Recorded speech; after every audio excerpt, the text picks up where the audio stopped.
Muy buenas tardes, tengan todos ustedes. Me da mucho gusto saludarlos. Mi nombre es Javier Hurtado y a nombre del Colegio de Jalisco, del que soy presidente aún todavía este mes, me es muy grato darles a todos ustedes la más cordial de las bienvenidas a la inauguración de este ciclo de conferencias, el Bicentenario de la Consumación de la Independencia. Este ciclo de conferencias se inscribe en el contexto de la serie de actividades que el Colegio de Jalisco tiene programadas en ocasión del segundo centenario de la consumación de la independencia, que precisamente se cumple en este año y como fecha clave en los próximos meses. De tal manera que este es un ciclo de conferencias que estamos iniciando hoy, pero junto con esto, permítanme comentarles a ustedes, hay también la edición de algunos libros. Y me voy a permitir aquí hacer difusión a algunos libros que sobre este tema ya han aparecido y están en disposición del público interesado y que han sido compilados por el doctor Jaime Olveda, investigador del Colegio de Jalisco, quien hoy nos va a dar la conferencia inicial de este ciclo. Son 3 libros seriados, que es el primero, es una serie que se llama La Consumación de la Independencia. El primero es Sermones y Discursos Patrióticos. El segundo es Los Significados del 27 de septiembre de 1821. Y el tercero es Compilación y Estudio Introductorio. Y el tercero es Compilación y Estudio Introductorio. De tal manera que estos 3 libros están disponibles para todos los interesados, ya sea en nuestra librería online del propio Colegio de Jalisco. Ustedes pueden ingresar por nuestra página www.coljal.mx, ya sin edu, pero si le ponen edu también los redirige hacia allá, o bien adquirirlos en la editorial Siglo XXI, que es la casa editora en coedición con el Colegio de Jalisco, ahí por la calle de López Costilla en Guadalajara. Bien, en esta ocasión, como les dije, estamos iniciando este ciclo de conferencias sobre el bicentenario de la consumación de la independencia. Y el día de hoy, el doctor Jaime Olveda va a tener a bien hacer la primera disertación. Antes de cederle el uso de la voz y presentar al doctor Olveda, permítanme comentarles a ustedes que en el desarrollo de esta conferencia me estará auxiliando la maestra Ixchel Ruiz Anguiano, quien es secretario general del Colegio de Jalisco. Ella se va a estar encargando de las preguntas y respuestas. Y yo les rogaría mucho a todos ustedes que por favor, ahí abajo en su aplicación donde dice preguntas y respuestas, que ese sea el espacio que ustedes utilicen si quieren plantear una pregunta, y que dejen el chat precisamente para saludos, comentarios o información o preguntas de otro tipo, quizás sobre la forma como se está organizando, los criterios de tomar la asistencia, etcétera. Ese tipo de cuestiones, entonces por favor mejor diríjanlas al chat, y las preguntas sobre la conferencia ahí en la sección de preguntas y respuestas, que ya tenemos 2. No imagino, son 2 preguntas muy tempraneras antes de que empiece la conferencia. Miren, pero es un saludo. Entonces ese, más bien, le rogaríamos que los dirigieran al chat. Correctamente ya tenemos 27 en el chat. Muy bien. Del chat se va a encargar el maestro Enrique Rodríguez, porque bueno, a los caballeros ustedes comprenderán que se nos complica mucho hacer 2 cosas al mismo tiempo, o 3 como las mujeres lo pueden hacer. Entonces, pues yo le voy a pedir al maestro Enrique que me ayude con el chat, y a su vez él le pide a la maestra Ixchel que lo auxilie con las preguntas y respuestas, porque a los hombres nos da dificultad eso de hacer 2 cosas al mismo tiempo. Entonces, hechas esas aclaraciones, y también comentarles, vamos a dar inicio a este ciclo. Me voy a permitir presentar al doctor Jaime Olveda Legaspi, conocido por todos ustedes, y quienes no tengan algún conocimiento, contacto con él, que no lo hayan acercado académicamente a sus escritos, déjenme nada más recordar, ofreciendo una disculpa, porque voy a ser muy breve. Además, él nos pidió también que nomás dijéramos que era Jaime Olvera. Pero bueno, yo voy a decir que él es doctor en Historia por la Universidad Nacional Autónoma de México, es investigador nacional nivel 3 del SNI, es profesor e investigador titular del Colegio de Jalisco, y su principal línea de investigación y generación del conocimiento es Historia y Antropología de México. El doctor Olvera se especializa sobre todo en el estudio del siglo XIX y ha recibido a lo largo de su destacada trayectoria académica distinguidos premios que, miren, la verdad, me voy a permitir nada más mencionar algunos, 2 o 3. El premio Banamex Anastasio G. Sarabia, la mejor tesis doctoral en 1997. El premio Ciudad de Guadalajara en el 2002. El premio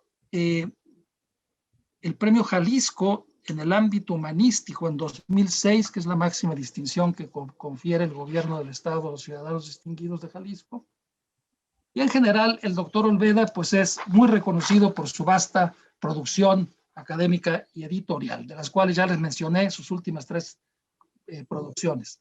El día de hoy el doctor Olvera nos va a deleitar con darnos una presentación con la primera conferencia de este ciclo del Bicentenario de la Consumación de la Independencia, que lleva por título Los meses previos a la consumación de la independencia. Así que de tal manera yo voy a ceder el uso de la palabra, no sin antes comentar a ustedes que si por alguna razón o circunstancia yo tuviera que abandonar la sesión, la maestra Ixchel Ruiz Anguiano seguiría a cargo de la misma. Doctor Olvera, lo vamos a escuchar con mucho interés. Sea usted tan amable de tomar el uso de la voz. Muchas gracias. Agradezco a todos los asistentes a esta conferencia virtual. Les mando un saludo a distancia. Y bueno, pues vamos a iniciar con este ciclo de conferencias que el Colegio de Jalisco organizó en función del bicentenario de la consumación de la independencia. Este es un acontecimiento muy importante que atañe a todos los mexicanos, porque tenemos que tener una idea clara, precisa de cómo se consumó esta independencia.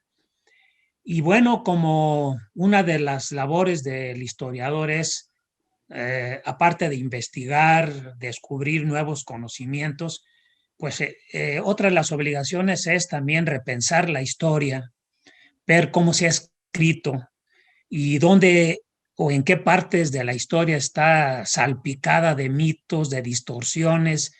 Y bueno, uno se da cuenta de que en la historia de México hay periodos oscuros, pero oscuros deliberadamente, a veces por los mismos protagonistas de los acontecimientos, otras veces por los historiadores del siglo XIX. La cuestión es de que hay periodos oscuros, no todo está claro. Uno de los momentos oscuros es indudablemente este periodo cortito que conocemos como la consumación de la independencia. Todavía ahorita, a 200 años de distancia del acontecimiento, es un tema no bien digerido, no bien comprendido, y es un tema que mantiene dividido a los mexicanos porque no estamos de acuerdo en quién es nuestro libertador. ¿Quién es el libertador de México? Bueno, pues la mayoría de la gente piensa que indudablemente el libertador de México es Hidalgo. Pero no todo. Detrás de esto hay toda una serie de distorsiones, de desviaciones que todavía a 200 años seguimos pensando de que efectivamente nosotros le debemos la independencia a Hidalgo. Entonces, pues qué bueno que el colegio organizó esto. Quiero decirles que ahorita, en este mes de febrero, la Universidad de Puebla está también haciendo un congreso sobre esto. La Universidad de Guerrero va a organizar también en estos días un coloquio sobre la participación de los afroamericanos en la independencia, en la consumación de la independencia, en especial de Vicente Guerrero, y la Cámara de Diputados iniciará los encuentros académicos organizados por una comisión especial el 22 de febrero. Entonces, pues hay instituciones y hay dependencias gubernamentales metidos en este asunto porque a todos nos interesa aclarar cuál es el momento. Entonces yo voy a hablarles, una vez hecha esta aclaración, voy a hablar un poco sobre lo que ocurrió antes de la consumación de la independencia, porque sobre la consumación van a hablar mis colegas, los tres que me siguen, cada uno en su viernes respectivo, y yo hablaré sobre lo que ocurre particularmente en 1820. Para hacerlo más ilustrativo, voy a comparar brevemente 1810 y 1820, lo que ocurrió en 1810 y en 1820. En 1810, la Nueva España pues atravesaba por un buen momento. Había desarrollo económico, la minería estaba muy bien, todas las ramas de la economía, a resultas de las reformas borbónicas y de la apertura del libre comercio. Entonces, cuando Hidalgo inició el movimiento de independencia, el virreinato tenía esa condición pues bastante satisfactoria. En 1810 había una fuerte lealtad a la corona. Hay que recordar cómo reaccionó la sociedad novohispana con la invasión francesa en 1808 y cómo reaccionaron los criollos del Ayuntamiento de México para defender este reino y guardárselo a Fernando VII ante la invasión de Francia a la península ibérica. Pero cuando Hidalgo inició el movimiento en 1810, no había disposición para la independencia. No había. Los criollos del ayuntamiento que procuraron establecer una junta gubernativa autónoma o independientes de las de España, pues no querían propiamente la independencia, la idea no está clara. Entonces, por eso digo que no había disposición.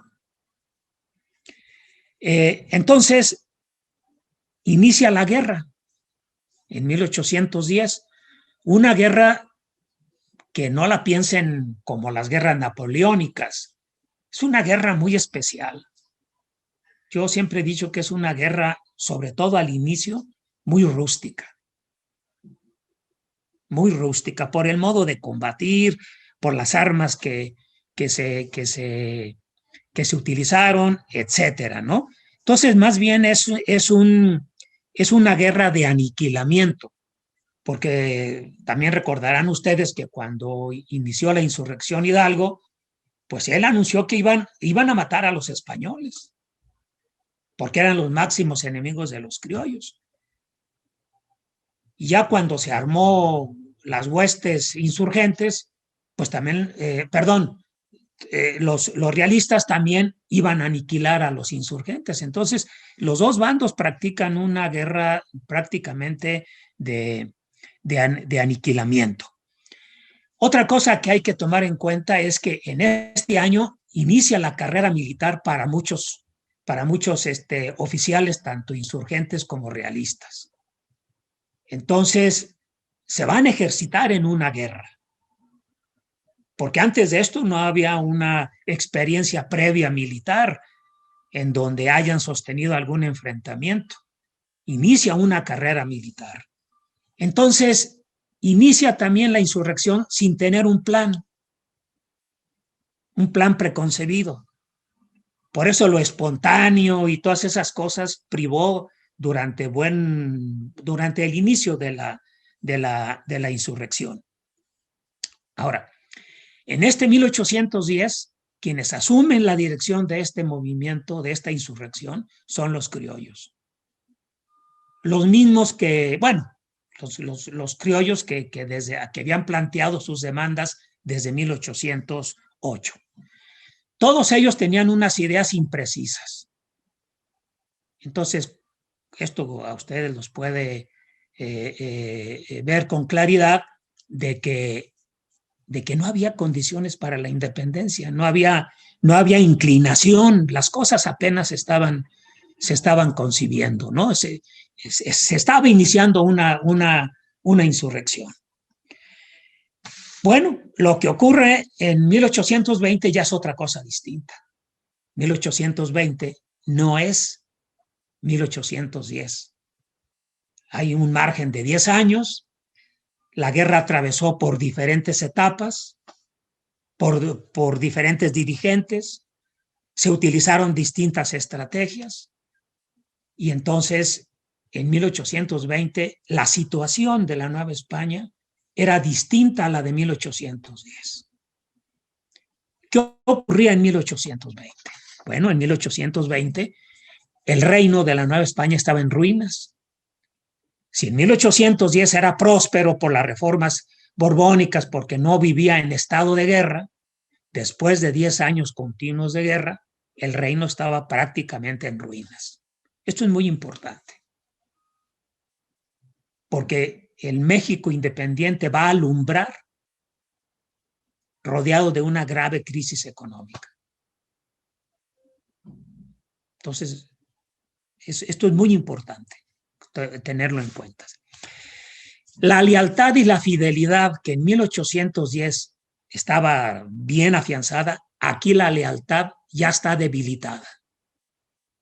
Ya el rey, la imagen del rey en 1820 había cambiado mucho con respecto a 1810. La lealtad está muy dudosa, muy debilitada. Toda la fidelidad, la lealtad hasta el monarca y a las autoridades virreinales también. Entonces, esto creó también una crisis política y ya había disposición por la independencia. Porque en estos 10 años que hay entre 1810 y 1820, provocaron que las ideas incipientes de 1810 se hayan precisado en 1820. Haya habido una madurez tanto en los realistas como en los insurgentes. Ambos grupos afinaron sus ideas, las precisaron y entonces pues hubo mayor disposición para la independencia. Por eso, como había mayor disposición para la independencia, pues entonces en este año se empezó a afinar un plan para consumarla. En 1820, aparte de lo que vengo diciendo, la guerra había agotado todos los recursos financieros de donde se nutrían los dos ejércitos combatientes, pues para cubrir los gastos. Entonces, para ellos ya era muy difícil conseguir dinero para seguir sosteniendo a sus soldados, tanto realistas como insurgentes. Por un lado. Por otro lado, había cansancio. Las guerras cansan. Había cansancio tanto en los realistas como en los insurgentes, porque no habían tenido un periodo de descanso en estos 10 años. Se movían de un lado para otro, se perseguían mutuamente, en fin, había combates, etcétera, etcétera. Y algunos ya tenían dolencias físicas, enfermedades. Entonces, esto también los predispuso a la independencia, o sea, buscar la manera de que la guerra se terminara. Ya para 1820, por el lado insurgente y por el lado de los realistas, había oficiales que ya pensaban que la mejor forma de terminar con la guerra y hacer la independencia, porque estaban convencidos de que la independencia no se podía retrasar más, ni tampoco la iban a evitar, pues entonces había que hacerla de lo más pronto posible, pero no como se venía queriendo lograr, es decir, en enfrentamientos militares por medio de la guerra. sino había que lograr la independencia con un acuerdo mutuo entre realistas e insurgentes. El mismo Guerrero ya se había puesto en 1820, a finales del 20, en contacto con el comandante de Acapulco para proponerle esto, que se llegara a un acuerdo. Lo mismo había hecho Guadalupe Victoria, aunque él no estableció ningún contacto con algún realista, pero sí redactó un documento en donde manifestó esta voluntad. Entonces, la guerra había que terminarla, porque ya el reino estaba devastado y no podía aguantar más el reino, más años de guerra. La guerra ya resultaba demasiado cansada, ¿no? Por el prolongamiento. Entonces había esa disposición y bueno, ante estas circunstancias de agotamiento de recursos, de crisis económica, de deslealtad y sobre todo lo que estaba ocurriendo en España, esto lo que acabo de decir me estoy refiriendo a lo interno, lo que estaba sucediendo al interior de la Nueva España. Pero en España, en la península, recuerden ustedes también que los liberales se amotinaron o se pronunciaron el 1 de enero de 1820 para exigir a Fernando VII el restablecimiento de la Constitución, el regreso al constitucionalismo, la convocatoria a Cortes y vivir en un orden jurídico distinto a la monarquía. Y este restablecimiento de la Constitución, cuando llegaron las noticias a la Nueva España, también agitó los ánimos de, pues sobre todo de la gente perteneciente al ejército o a la clase política, porque el restablecimiento dividió también a la gente. Algunos lo vieron con buenos ojos el restablecimiento y otros no quisieron que la Constitución de Cádiz se restableciera por muchas razones que no tengo tiempo de explicarlas. Entonces, pues, este factor también acaloró las cosas, intensificó la voluntad de independizar de una vez a la Nueva España para no ser regida por la Constitución y para evitar el efecto de los posteriores decretos que empezó a expedir las Cortes españolas. Decretos que lastimaban mucho los intereses y la estructura de la Iglesia. Y ya a mediados de 1820, agosto, septiembre, empezaron las conspiraciones en la Ciudad de México. Hubo varias conspiraciones.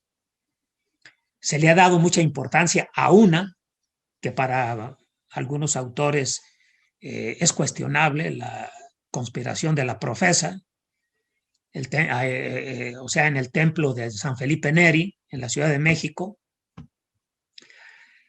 Gente que se reunía para ver la conveniencia de independizar a la Nueva España para evitar la Constitución de Cádiz y los decretos de las Cortes españolas.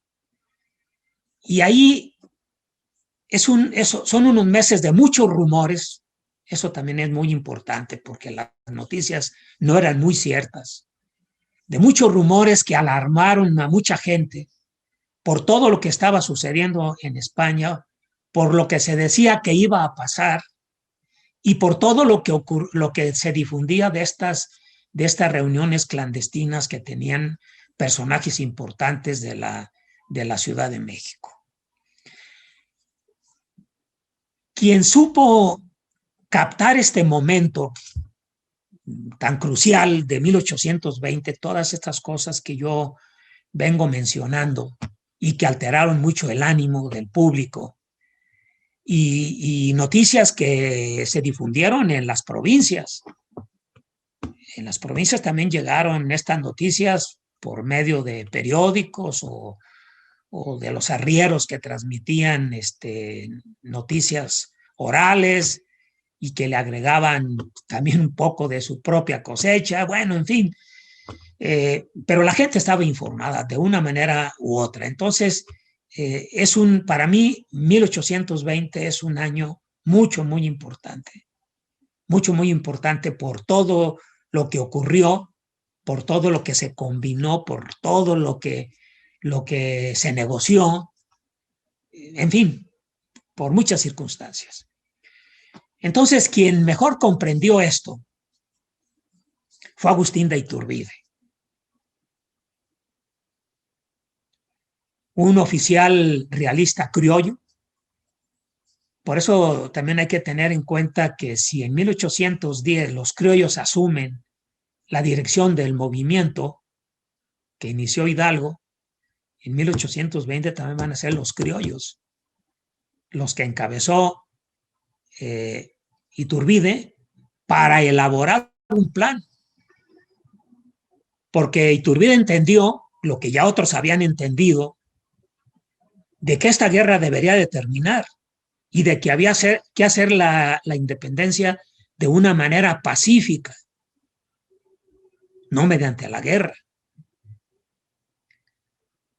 Por eso ustedes deben de tener en cuenta que esta independencia se va a obtener con estas concertaciones, con estas alianzas, y no con el triunfo de un ejército, o sea, del ejército realista o del ejército insurgente, mejor dicho, sobre el realista. Los insurgentes no vencieron a los realistas, ni los realistas vencieron a los insurgentes. Va a ser producto de una negociación.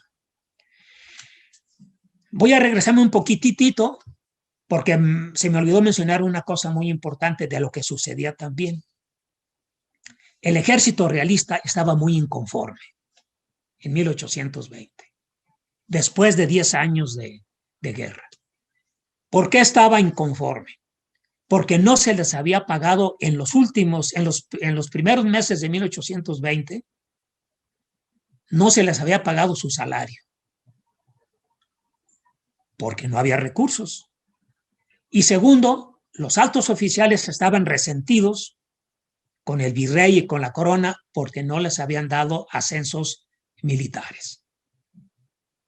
Y había también predisposición a encaminarse a lograr la independencia. Ahora, otra cosa muy importante con respecto al ejército. La mayoría de los soldados realistas eran criollos y eran insurgentes indultados en el gobierno del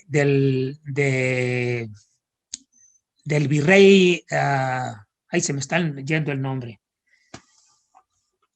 Bueno, ahorita me acuerdo. De Apodaca, del virrey Apodaca. El virrey Apodaca había optado también no solamente por combatir a los insurgentes con las armas, sino ofrecerles el indulto. Entonces muchos indultados se metieron a las filas de los realistas. Pero, dicen algunas fuentes, pero los contagiaron de ideas, porque estos insurgentes indultados eran partidarios de la independencia. Entonces, cuando se afiliaron a las filas de los realistas, pues platicaban con los realistas y entonces también los animaban a predisponerse a lograr la independencia. Según William Robinson, el 90% de los soldados realistas lo eran en la apariencia. Es decir, no eran leales a la corona.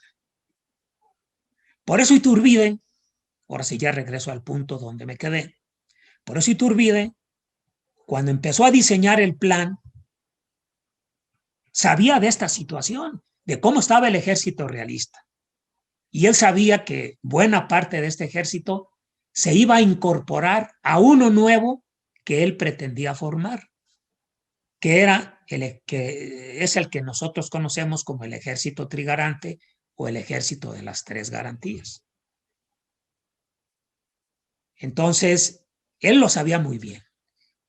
Yo he dicho en otras sesiones que si hay algún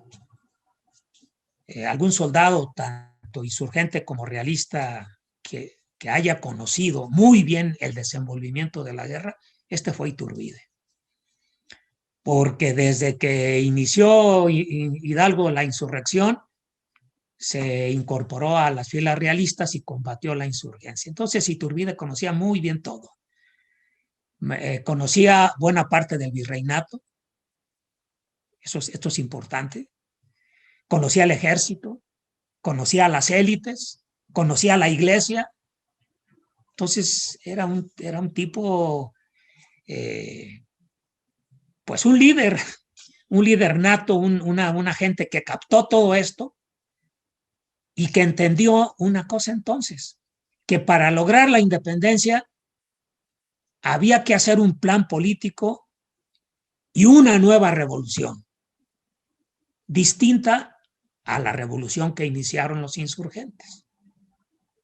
Por eso formó el ejército trigarante, por eso formó el plan de Iguala, que dio a conocer el 24 de febrero de 1821. Luego lo difundió. Es un plan muy controvertido. Todavía ahorita ofrece muchas dudas y muchos replanteamientos, ¿no? Sobre esto debo de decir que es cierto, Iturbide hizo el plan de Iguala, pero retomó muchas cosas que se venían planteando desde 1808. Por ejemplo, la idea de que la independencia debía lograrse por medios pacíficos, con el acuerdo de insurgentes y realistas, esta no fue idea original de él. Ya se había dicho antes, incluso Javier Mina, cuando vino en 1817, en una proclama que dirigió a los novohispanos, les dijo que la independencia podía lograrse mediante la alianza, mediante la hermandad entre criollos y peninsulares.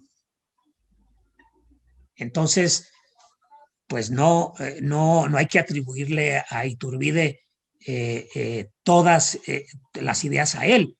Él las condensó, él recogió impresiones, ideas, sugerencias, propuestas, en fin. Y él mismo se dio cuenta de que el plan tenía contradicciones, que había cosas que no estaban bien. Hay una carta que le envió, creo que es en enero de 1821, a Pedro Celestino Negrete, en donde Iturbide le decía a Negrete que él veía muchas cosas que no estaban bien, no textualmente, pero más o menos es la idea, que no estaban muy bien colocadas, ni a él le gustaban mucho que estuvieran en el plan de Iguala, pero que después, terminada o consumada la independencia, podían modificarse. Entonces el propio Iturbide sabía de eso. Pero sí es un plan político muy llamativo, muy bien hecho, porque es un plan que combinó todos los intereses encontrados, que quiso satisfacer los intereses de las corporaciones, de distintos grupos de la sociedad. Quiso combinar todo esto para lograr la alianza y llevar a buen fin el plan de Iguala. Entonces yo creo que ya estoy más bien explicándome para que ustedes entiendan, pues, que fue este plan elaborado por Iturbide con el que se tuvo la independencia. Aunque no hay que desconocer también que la situación que privaba en 1820 fue producida por el movimiento que inició Hidalgo. Esto también yo creo que no hay que desconocerlo. El hecho de que yo afirme y de que otros historiadores afirmen lo que yo estoy diciendo también, no quiere decir que hay que borrar del mapa a Hidalgo o que el movimiento no sirvió de nada, ni tampoco lo quiso Morelos, ¿no? No, es un movimiento que ahí viene, pero que en 1820 se le dio otra dirección y en cierta medida se separó del movimiento insurgente en el 20 por esa desviación que dio. Con este plan se desvía y se consuma una independencia el 27 de septiembre de 1821 en la Ciudad de México, pues con planteamientos que separaban pues a este movimiento trigarante, que separaba al movimiento trigarante del movimiento insurgente. La prensa del siglo XIX y muchos escritores preguntaron y entraron en un debate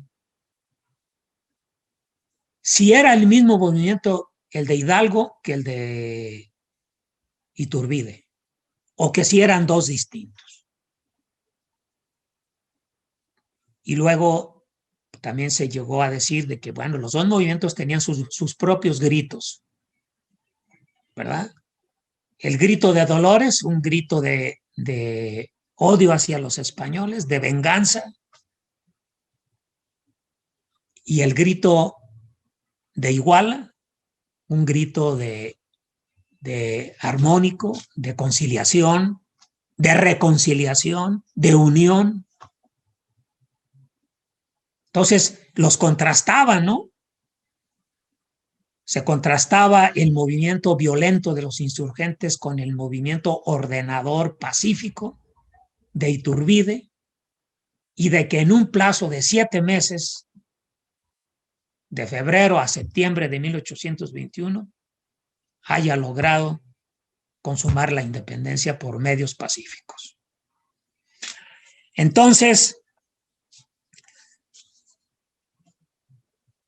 termina la consumación después de haber llevado Iturbide este movimiento trigarante con la alianza de las principales corporaciones y de las élites regionales. Es muy importante porque Iturbide no buscó la alianza de grupos populares o de los indígenas. Iturbide buscó el apoyo a la alianza de las élites.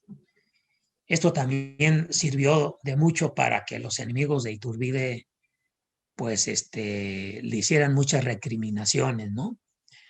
Bueno, pues entonces, en 1821, bueno, de 1820, 1821, una de las bases en las que se fundamentaron los trigarantes para consumar la independencia es que la independencia era un derecho natural.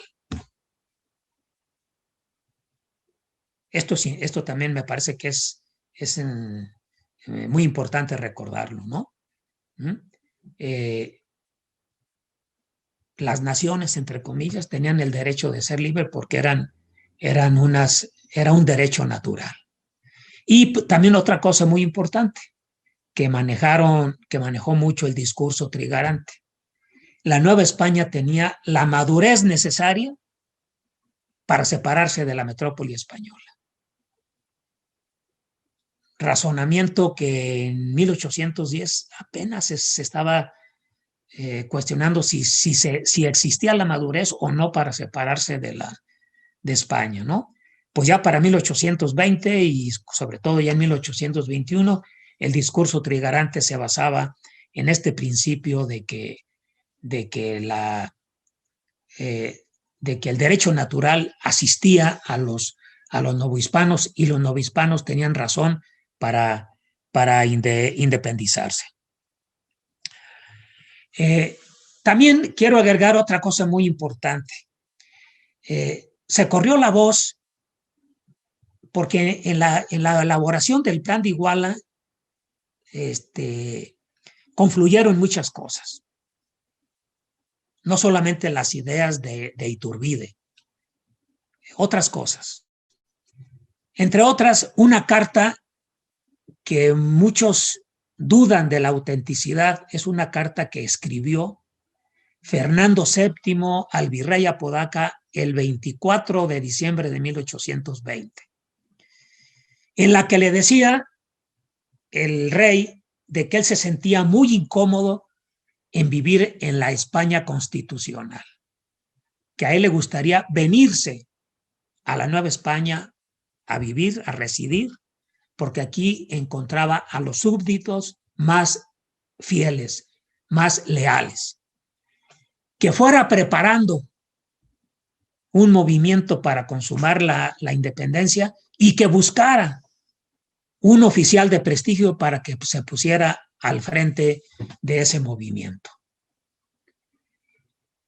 Posiblemente la carta sí sea auténtica, porque varios historiadores y en los periódicos también se mencionó de que Apodaca estaba haciendo lo posible por traer a Fernando VII a la Nueva España para que aquí residiera y reinara.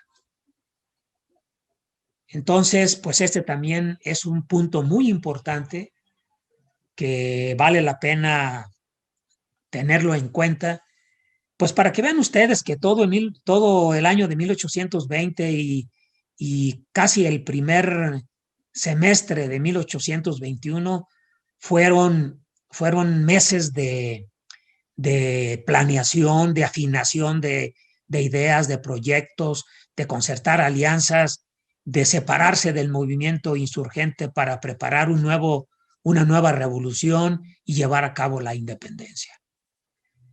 Pues entonces, el libertador de México, quiérase o no, es Agustín de Iturbide, porque él fue el que planeó, el autor del plan, el que entró a la Ciudad de México, el que le declaró la independencia. Y bueno, es el nacimiento, el 27 de septiembre de 1821, es el nacimiento de la nación mexicana, no el 16 de septiembre de 1810. Es justamente el 27 de septiembre de 1821. Y el libertador es Iturbide. ¿Por qué no se le reconoce como el libertador de México? Bueno, esto da lugar a otra conferencia, pero tan solo debo decirles que Iturbide tuvo muchos enemigos. Desde el momento mismo que estaba planeando la consumación de la independencia, cuando proclamó el Plan de Iguala, después, sobre todo después, Iturbide recibió muchísimas presiones para que Iturbide autorizara indemnizaciones y bueno, un montón de cosas, muchas presiones del ejército. Entonces, como no satisfizo esas cosas, luego empezó a haber un distanciamiento. Fíjense bien que la unión que promovía el Plan de Iguala, recuerden que el Plan de Iguala tenía 3 garantías: religión, independencia y unión. La unión prácticamente se rompió desde la proclamación de la independencia. Hubo una separación de los viejos insurgentes. Hubo gente resentida que luego empezó a ver mal a Iturbide y a crearle una imagen, pues en buena medida distorsionada, meterla al casillero de los conservadores, de los reaccionarios, y entonces pues una persona así para los liberales de los inicios de la etapa independiente, pues no podía reconocerse como libertador de México a un conservador, a uno que defendió la religión, aunque no fue el único. Los mismos insurgentes defendieron la religión. Entonces, ¿cómo reconocer a Iturbide como el libertador? pues entonces para los liberales, el libertador de México es Vicente Guerrero. Porque también se alió al ejército trigarante. Recuerden también que Iturbide tuvo una entrevista con Guerrero y logró que se incorporara a las fuerzas trigarantes. Entonces, por eso los mexicanos no reconocemos a nuestro libertador, por prejuicios ideológicos que nos heredaron los liberales del siglo XIX. Entonces, pues, terminaría diciendo de que nosotros debemos de reflexionar, debemos corregir, porque este es un error histórico, no reconocer a Iturbide como el libertador de México. Pues ver de qué manera nos vamos a aproximar al bicentenario, ¿no? Ese día el gobierno va a hacer algún acto el 27 de septiembre de este año. ¿Qué va a pasar ahí? ¿El gobierno lo va a reconocer? ¿O vamos todavía a mantener a Iturbide encerrado en el closet, escondido, que nadie habla de él porque era un conservador? ¿Vamos a seguir heredando los prejuicios del siglo XIX? ¿Continuaremos leyendo, aprendiendo la historia y leyendo la historia con los ojos del siglo XIX? ¿O hay que ver ya la historia de México con los ojos del siglo XXI, con otro criterio renovador, actual, sin esos prejuicios? ¿O hay que también nosotros le vamos a heredar a nuestros hijos y nietos esos prejuicios ideológicos? Yo creo que nada pasa. ¿Qué puede pasar si el gobierno reconoce a Iturbide como el libertador? ¿Va a haber una nueva cristiada o una nueva revolución? Yo creo que no pasa nada. No pasa nada.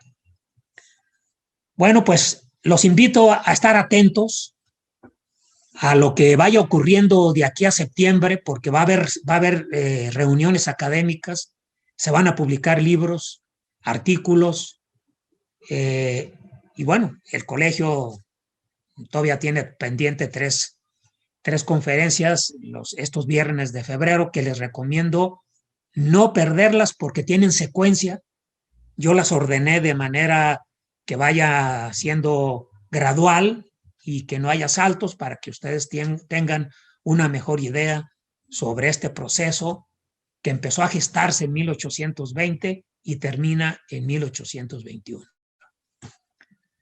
Pues yo me detengo aquí, les agradezco mucho su atención y yo creo que tenemos algunos minutos para contestar algunas preguntas. Muchas gracias.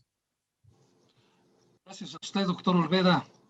Muchas gracias por su magistral conferencia en que nos viene a desprejuiciar sobre algunos supuestos del movimiento de independencia que vio su culminación. Va a cumplirse justamente en septiembre 200 años de ese acontecimiento. Antes de dar paso a las preguntas y respuestas, yo le rogaría al maestro Enrique Rodríguez si por favor nos informa si es que considera que hay algo importante que informar del chat, por favor tenga bien informarlo. Con mucho gusto, señor presidente.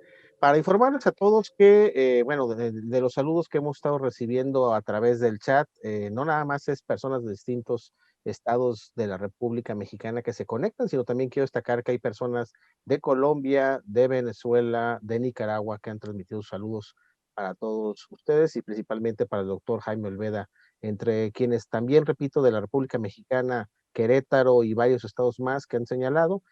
También felicitaciones para nuestro conferencista magistral. Muchas gracias, maestro Enrique Rodríguez.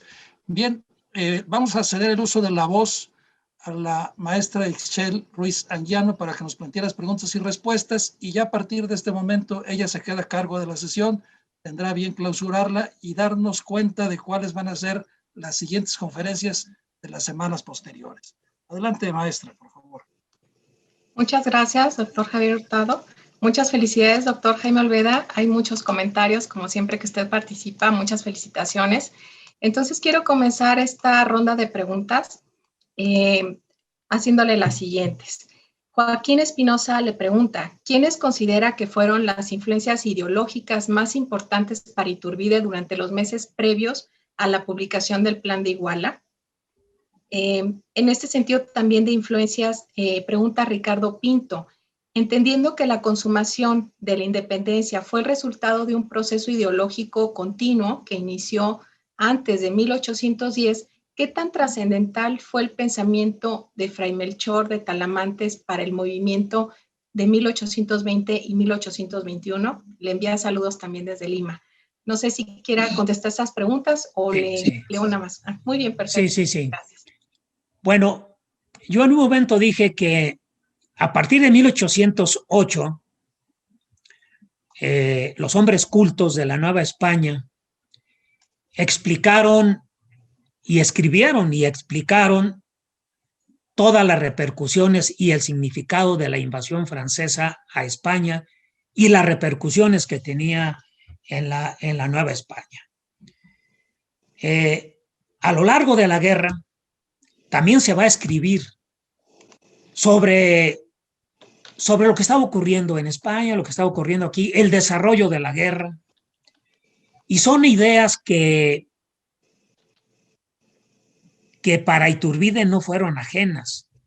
Todo lo que plantearon los criollos en 1808, Talamantes y todos los demás miembros del ayuntamiento, fueron del conocimiento de Iturbide, pero lo importante es que también estas ideas se fueron madurando, las hizo suya, fue cambiando el pensamiento o fortaleciendo el pensamiento de Iturbide.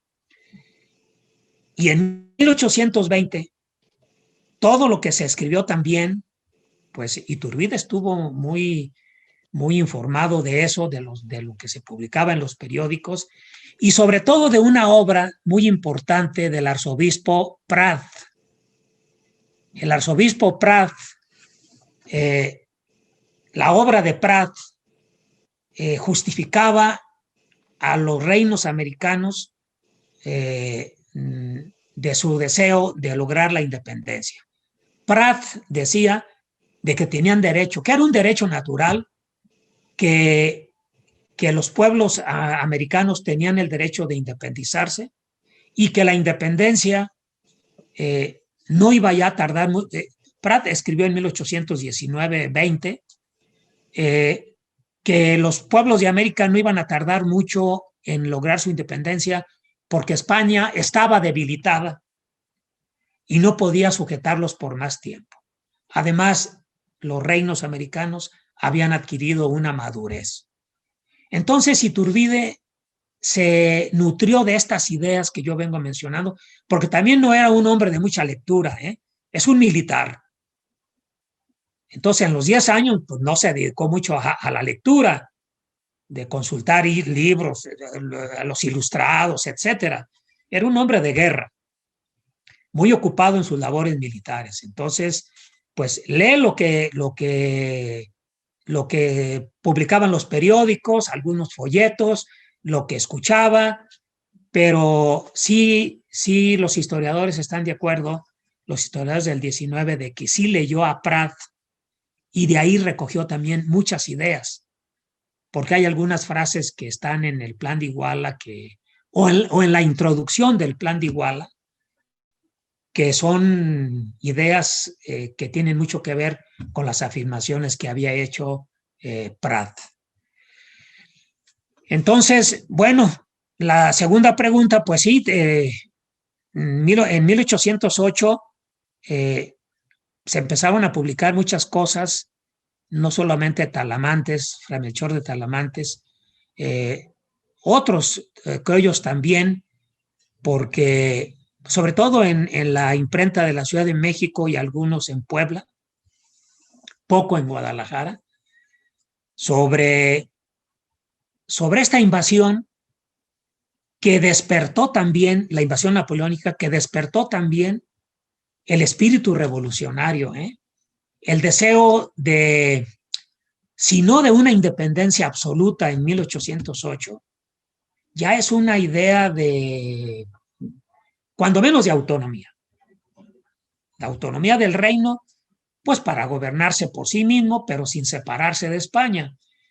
Entonces sí hay influencia de quienes escribieron, pero de alguna manera tuvieron que influir en el pensamiento de Iturbide. Muchas gracias, doctor, por sus respuestas. Entonces le hago un par más. Omar López le pregunta, en el pacto entre insurgentes y realistas que derivó en la consumación de la independencia, ¿en qué lugar quedó el tema de la abolición legal de la esclavitud? ¿Estuvo sobre la mesa? Le pregunta también Carlos Gutiérrez, ¿hay algún tipo de conexión ideológica entre los movimientos independentistas americanos? Deseo la palabra. Sí, el asunto de la abolición de la esclavitud, pues es un tema que se remonta desde 1810, porque ya saben ustedes que aquí en Guadalajara Hidalgo proclamó un bando prohibiendo la esclavitud y uno que con anterioridad se había hecho en Valladolid. Entonces es un punto que los insurgentes ya habían contemplado prácticamente desde el inicio de la insurrección y que después ratificó Morelos. Pero lo que yo siempre he tratado de aclarar en este punto es que esa abolición de la esclavitud proclamada por Hidalgo y después por Morelos fue una abolición simbólica, porque siguió habiendo esclavos.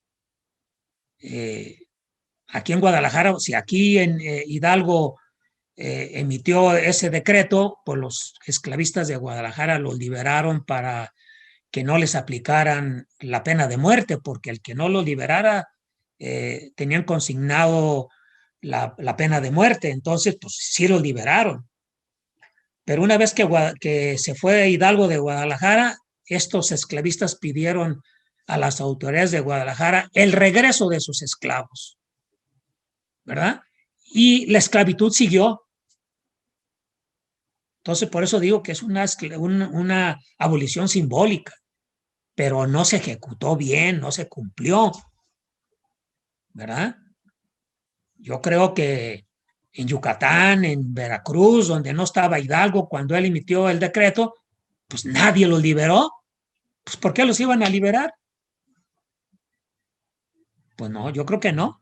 Ahora, en 1821, en el Plan de Iguala, también se declara la abolición de la esclavitud.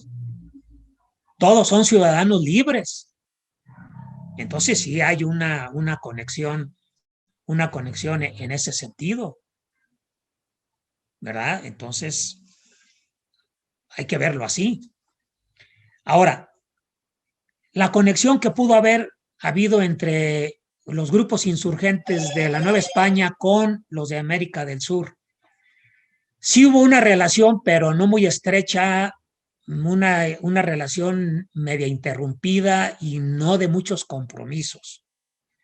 Por ejemplo, los barcos que llegaban de Guayaquil o de otro puerto del sur a San Blas traían periódicos, noticias y correspondencia de los insurgentes de América del Sur para los novohispanos. Entonces sí había intercambio de ideas, de propaganda, incluso, pero no una comunicación que hubiera permitido lo que después soñó Bolívar de crear la gran América en donde todos los reinos se unieran en un mismo territorio. Pero allá también tuvieron conocimiento de lo que estaba ocurriendo aquí y más de alguno. Bueno, Bolívar vino a la Ciudad de México poco antes de la consumación, entonces, bueno, hubo cierta relación. Muchas gracias, doctor. Pues continuamos con las preguntas. Alejandro Mendo nos pregunta, ¿alguna vez se pensó en el nombre Anáhuac para usarlo en la denominación de la nueva nación independiente Y yo aquí aprovecho también para preguntarle acerca del aporte de Fray Servando Teresa de Mier para lograr la consumación de la independencia, doctor. A ver, esa última pregunta, ¿cómo? El aporte de Fray Servando Teresa de Mier. Bueno, cuando un territorio hay que bautizarlo, ¿no? Hay que asignarle un nombre para identificarlo, ¿no? Entonces, sí se pensó en ponerle Anáhuac. Fíjense bien, estaba el modo de América Septentrional, ¿no? Imperio Mexicano, incluso Imperio del Anáhuac. Cuando Iturbide se proclamó emperador, en lugar de emperador del Imperio Mexicano, hubo propuestas de emperador del Imperio del Anáhuac. Por la raíz histórica, ¿no? Porque en el tiempo de los aztecas, pues la parte central se conocía como el Anáhuac. Pues entonces había que repetir el nombre, ¿no? Entonces, pues hubo ese intento, pero pues ya desde los tratados de Córdoba se quedó consignado de que el nuevo territorio, una vez sepultado el nombre de Nueva España, este territorio se iba a llamar Imperio Mexicano. Entonces, así queda, ¿no? Bueno, las ideas de Fray Servando Teresa de Mier, ¿sí?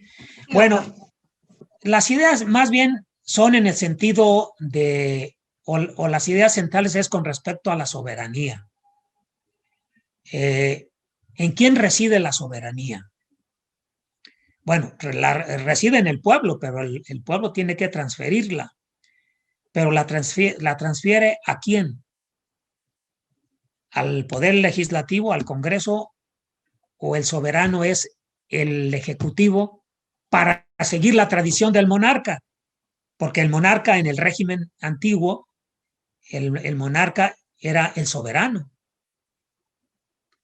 Entonces, pues Fray Servando Teresa de Mier, una de sus ideas principales y que se va a difundir mucho desde 1808, es en relación con la soberanía. ¿En quién reside la soberanía? ¿Cuáles son los límites de la soberanía? Y también en la división de poderes. Esto también es muy importante, porque México va a tener su primera experiencia de división de poderes, pues en el primer imperio, en el imperio de Iturbide, cuando se forma el Congreso. Y la no comprensión entre el Congreso e Iturbide fue porque ninguno de los dos tenía claro cuáles eran las funciones de cada uno y cómo estaban colocados frente a la soberanía. Iturbide asumió la idea de que como él había sido el libertador, él era la voz del imperio, no el Congreso. Y el Congreso se consideró depositario de la soberanía.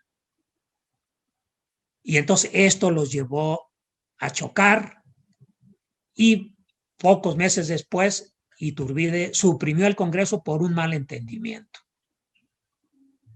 ¿Verdad? Pero esto no quiere decir que Iturbide haya pretendido convertirse en un monarca absoluto, porque luego creó una Junta Nacional Instituyente para que sus enemigos no creyeran eso. Y él mismo, en algunas ocasiones, se llamaba o se autonombraba monarca constitucional. El imperio de Iturbide no es un imperio absolutista, es un imperio constitucional, porque la idea era dotar a la nación de una constitución que no se logró en el imperio por las fricciones con el Congreso, pero hubo división de poderes, hubo el Congreso y está la ciudadanía. Por eso muchos historiadores dicen que el fundador de la democracia en México es Iturbide. No son los gobiernos republicanos que le siguieron al emperador.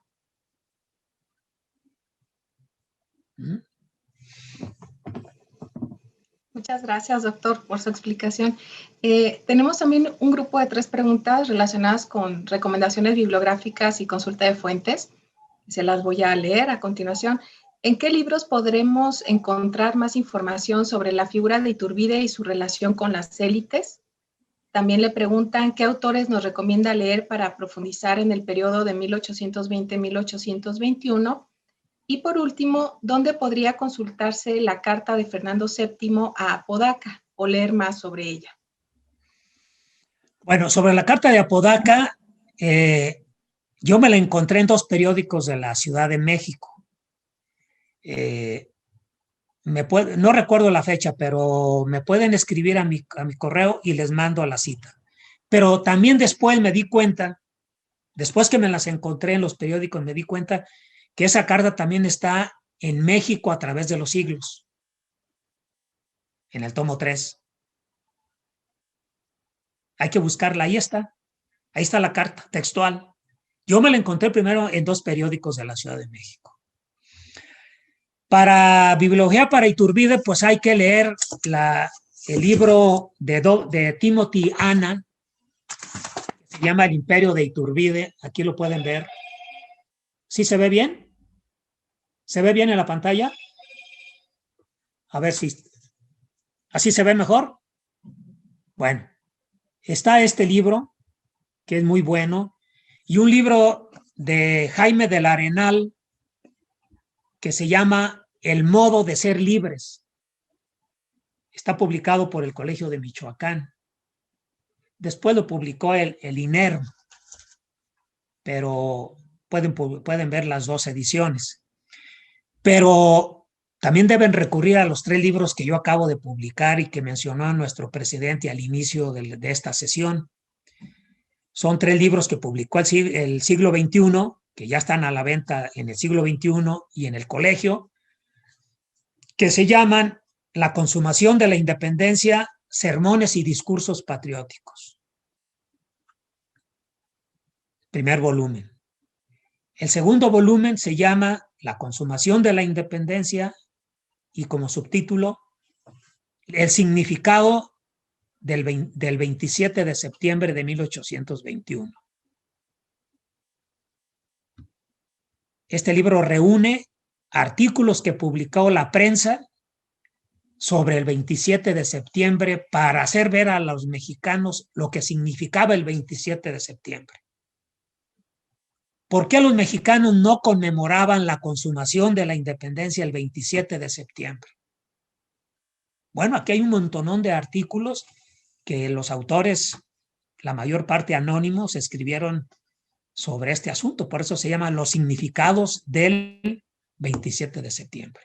Y el tercer volumen se llama también La consumación de la independencia, Iturbide, el libertador de México. Para que vean lo que se dijo de Iturbide en el siglo XIX. Entonces, bueno, pues ahí están esos libros como bibliografía. Muchas gracias, doctor. Hay varios comentarios y preguntas que se podrían englobar en una sola, que tiene que ver con la visión actual de este periodo. Nos pregunta Agustín Hernández, ¿valdría la pena que algún grupo muy serio de historiadores plantee al presidente de la República que durante los festejos de la consumación de la independencia se reconozca como es debido a Agustín de Iturbide? Sería un paso quizás trascendente para romper esos prejuicios históricos, como usted bien los llama. Claro. ¿Usted lo considera? Pues a mí no me parece mala idea. Yo creo que sería muy bien, porque es corregir un error histórico, ¿verdad? Fíjense ustedes, ¿cuándo conmemoramos la independencia? El 16 de septiembre, y ese día no se logró. Ese día no es nuestra independencia. El 16 de septiembre es el inicio de una revolución que conllevaría, naturalmente, a una independencia distinta de como se pensó en un principio. Entonces yo creo que sería bueno, ¿no? Porque hay que corregir, hay que aclarar Yo hablaba al principio de que hay periodos oscuros, pues hay que limpiarlos, hay que aceptarlos, hay que digerirlos. Yo creo que no estaría mal, no estaría mal. Aunque les voy a decir una cosa, quienes venimos sosteniendo esto, a veces somos acusados o tildados de reaccionarios, de católicos recalcitrantes, de conservadores. No somos conservadores, ni somos reaccionarios, ni católicos recalcitrantes, ni de derecha. No. Somos historiadores ya desprendidos de esos prejuicios y que queremos explicar la historia como lo más apegado a la realidad. Y ojalá avancemos en estos meses. Pero mucho va a tener que ver la opinión pública, que también la opinión pública vaya cambiando esa idea que tenía antes por una idea renovadora y más correcta que de lo que se venía diciendo. Gracias, doctor. Pues quizás para terminar ya con las preguntas, le voy a hacer una acerca de los grupos insurgentes que quizás quedaron levantados y que no reconocieron la consumación. Hay noticia de grupos así, siendo el territorio que hoy es México tan vasto. ¿Y cómo no? El más radical de ellos fue Juan Álvarez, aunque también Vicente Guerrero se distanció y por un tiempo muy cortito se alejó de la Ciudad de México, pero luego se atrajo otra vez a lo que estaba ocurriendo en la Ciudad de México. Pero Juan Álvarez se remontó a la provincia del sur, se subió a la sierra y ahí se mantuvo rebelde en actitud hostil en todos los gobiernos tildados de conservadores. Por ejemplo, el de Agustín de Iturbide, cuando Santana asumía la presidencia, él estaba rebelde, él estaba insurreccionado porque no estuvo muy de acuerdo en eso. Entonces sí hubo grupos que se distanciaron y que siguieron peleando en su momento contra Iturbide y después contra los gobiernos centralistas. Sí, yo dije en un momento que desde el momento mismo de la consumación hubo un distanciamiento entre algunos viejos insurgentes del ejército trigarante. Muchas gracias, doctor. ¿Nos podría proporcionar, para los que nos escuchan y nos están viendo, su correo electrónico? Porque sigue habiendo preguntas acerca de recomendaciones de libros, le preguntan sobre el libro que mencionó, sobre el Imperio de Iturbide. Entonces creo que a lo mejor quizás puedan escribirle directamente. Me pueden escribir y yo les mando la bibliografía. Es olveda@colhal.edu.mx. Muchas gracias, doctor. Bueno, pues y bueno, a ustedes. Pues gracias. Queremos invitarlos, por supuesto, a que sigan con este ciclo de conferencias. Los vamos a esperar el próximo viernes. Ojalá podamos contar con su presencia. Estará el 12 de febrero el doctor Rodrigo Moreno del Instituto de Investigaciones Históricas de la UNAM. Él nos hablará acerca del origen, el desarrollo de la trigarancia. Los esperamos entonces a las 5 de la tarde para continuar con este ciclo de conferencias próximo viernes 12 de febrero. Entonces, me gustaría cederle la voz al maestro Enrique Rodríguez, quizás dando alguna noticia acerca de las constancias o del ciclo de conferencias en sí mismo y su organización. Deseo la palabra, maestro. Muchas gracias, maestra Itzel. Felicitar también al doctor Olveda por esta brillante conferencia y comentarle a todas las personas que nos están haciendo el favor de acompañar el día de hoy los 3 libros de prácticamente nuevecitos que acaban de salir. Estos 3 libros que el doctor Olveda acaba de comentar ya están disponibles, como se dijo, en la librería online del Colegio de Jalisco, pero ahorita estuvimos viendo rápidamente los 3 libros en conjunto. Si los compran de manera separada, los 3 libros tienen un valor aproximado de 765 pesos.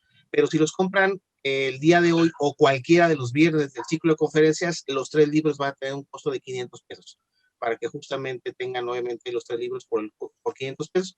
Ya se está habilitando en la librería online ahorita esta promoción. Si ustedes nos hicieron el favor, a partir de las 7 de la noche ya estará disponible para que lo puedan adquirir esta promoción, los 3 libros, repito, en 500 pesos, solamente los días viernes, que son los ciclos de conferencia, de tal manera que si no lo puede comprar el día de hoy, el próximo viernes estarán también en esta misma cuestión a su alcance. De igual forma, lo invitamos para que a través de nuestras redes sociales siga viendo el link de la segunda conferencia, si es que no está escrito todavía. Van a ser links distintos en cada una de las 4 para tener el mejor control y poderles entregar su constancia con valor curricular. Sea todo lo que tendría que informar, maestra Itzel. Muchas gracias por la oportunidad. Muchas gracias. Pues en nombre del Colegio de Jalisco, les invitamos a que continúen viendo nuestros eventos, que sigan todas las conferencias conmemorativas del Bicentenario organizadas por el doctor Jaime Olveda, y recuerden que pueden recomendar que sigan viendo esta conferencia en nuestro canal de YouTube, donde en la próxima semana ya estará disponible para todos ustedes.